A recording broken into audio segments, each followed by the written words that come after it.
வருகின்ற 4ஆம் தேதியானது ஸ்ரீலங்காவிற்கு சுதந்திர தினமாகவும் தமிழருக்கு கருப்பு நாளாகவும் பிரகடனம் செய்யப்பட்டுள்ளது.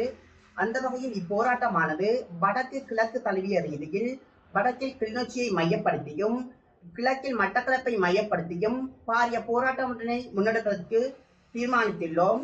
அந்த வகையில் இப்போராட்டமானது வலுவடைவதற்கு பல்வேறுபட்ட உரையாடல்களை மேற்கொண்டுள்ளோம்.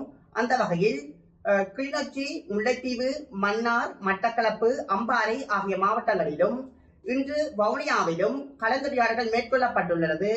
எனவே இப்போராட்டமானது திறம்பட செயற்படுவதற்கு அனைவரின் உதவியையும் அன்போடு வேண்டி நிற்கின்றோம். எதிர்வருகின்ற 4ஆம் தேதி இலங்கை சுதந்திர தினமாக பிரகடனப்படுத்தப்பட்டிருக்கின்றது. அதே போன்று வடக்கு கிழக்கிலே நாம் தமிழர்களாகிய நாம் எமக்கு எந்தவித சுதந்திரமும் கிடைக்காத போது நாம் அது கருப்பு நாளாக பிரகடனப்படுத்தி தொடர்ச்சியாக நாம் எமது சுதந்திரம் கிடைக்கும் வரை நாம் தொடர்ச்சியாக அந்த தினத்தை நாம் கருப்பு தினமாக அனுஷ்டித்து வருகின்றோம். எனவே நாம் எமது உரிமைகள் மறுக்கப்பட்ட போது இலங்கையானது 1948ஆம் ஆண்டு சுதந்திரம் அடைந்த போது இந்த தமிழர்களுக்கு எந்தவித சுதந்திரமும் வழங்கப்படவில்லை, எந்தவித உரிமைகளும் வழங்கப்படாமல் மறுக்கப்பட்ட இந்த சிங்கள பேரினவாதம் தனக்கான சுதந்திர தினத்தை தொடர்ச்சியாக எந்த அரசாங்கம் வந்தாலும் அதனை மிகவும் பிரகடனப்படுத்தி மிகவும் உணர்வுபூர்வமாக அவர்களுக்கான சுதந்திரம் கிடைத்திருக்கிறது என்பதை இந்த சர்வதேசத்துக்கு எடுத்து கூறியிருக்கின்றார்.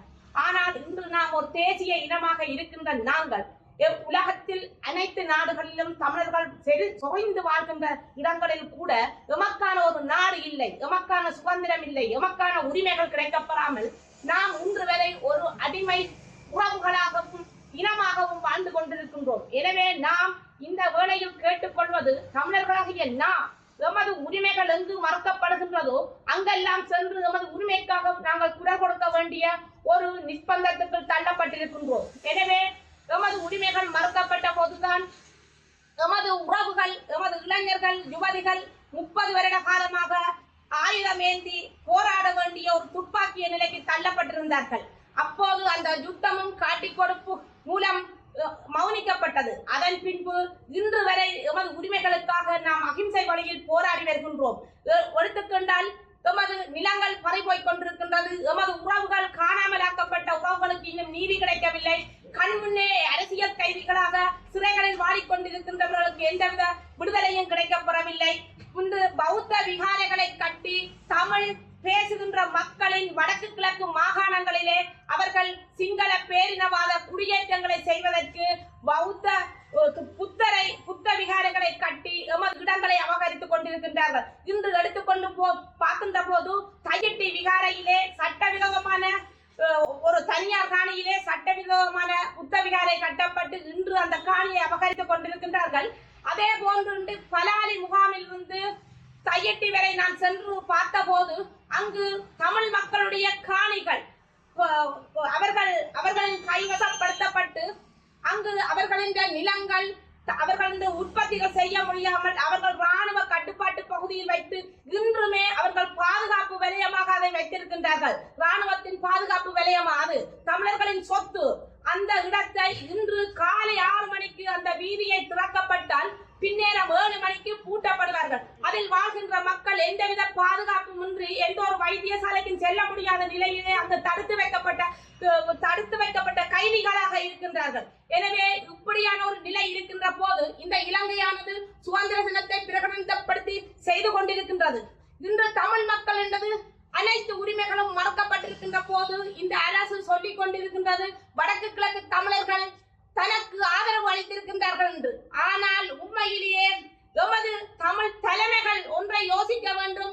இன்று நாம் செய்கின்ற ஒவ்வொரு பிழையும் மாற்றத்தை ஏற்படுத்த வேண்டும் என்று சொல்லி மக்கள் அவர்களுக்கு வாக்களித்தது மறு வேடத்தை பூண்ட இன்றைக்கு அனுர அரசானது வடக்கு கிழக்கை பிரித்ததும் சுனாமி கட்டமைப்பை உடைத்ததும் எமக்கான தீர்வை பெறக்கூடாது என்றதும் இனப்படுகொலையை செய்வதற்கு காரணமாக இருந்தவரும் அவரே.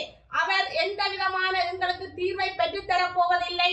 எனவேதான் நாம் இன்றும் எந்த சிங்கள பேரினவாத அரசு வந்தாலும் எமக்கான தீர்வு கிடைக்கப்படாது. எனவே நாம் சர்வதேச விசாரணையை நோக்கி எமக்கான நீதி கேட்க வேண்டும் என்பதற்காக நாம் அனைத்து தமிழ் மக்கள்களும் இந்த நேரத்திலேயாவது ஒரு கட்டமைப்பாக நாம் அன்றைய தினம் எமக்கான சுதந்திரங்கள் பறிக்கப்பட்டிருக்கின்றது, எமக்கு உரிமைகள் பறிக்கப்பட்டிருக்கின்றது என்று சொல்லி நாம் அன்றைய தினமாவது ஒன்றாக சேர்ந்து குரல் கொடுப்பதற்கு அனைத்து மத குருமார்கள், பல்கலைக்கழக மாணவர்கள், சிவில் சமூக செயற்பாட்டாளர்கள், பொது மக்கள்கள், பயந்து காணாமல் ஆக்கப்பட்ட உறவுகள், இளைஞர்கள், யுவதிகள், வர்த்தகர்கள், முச்சக்கர வண்டி உரிமையாளர்கள், பேருந்து உரிமையாளர்கள் என இதில் தமிழ் தேசியம் பற்றி கதைக்கின்ற அரசியல் கட்சிகள், அரசியல்வாதிகள் எல்லோருமே இதில் ஒன்றிணைய வேண்டும். அதே போன்று இந்த போராட்டமானது வடக்கிலும் கிழக்கிலும் நடைபெற்றுக் கொண்டிருக்கின்றது.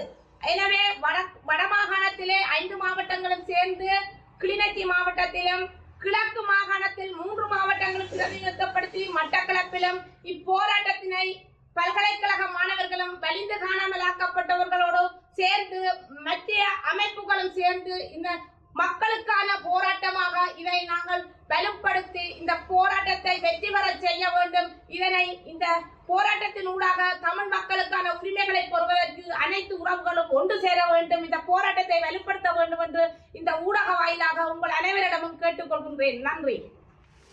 மேலதிக செய்திகளுக்காக எமது யூடியூப் தளத்தை சப்ஸ்கிரைப் செய்யுங்கள்.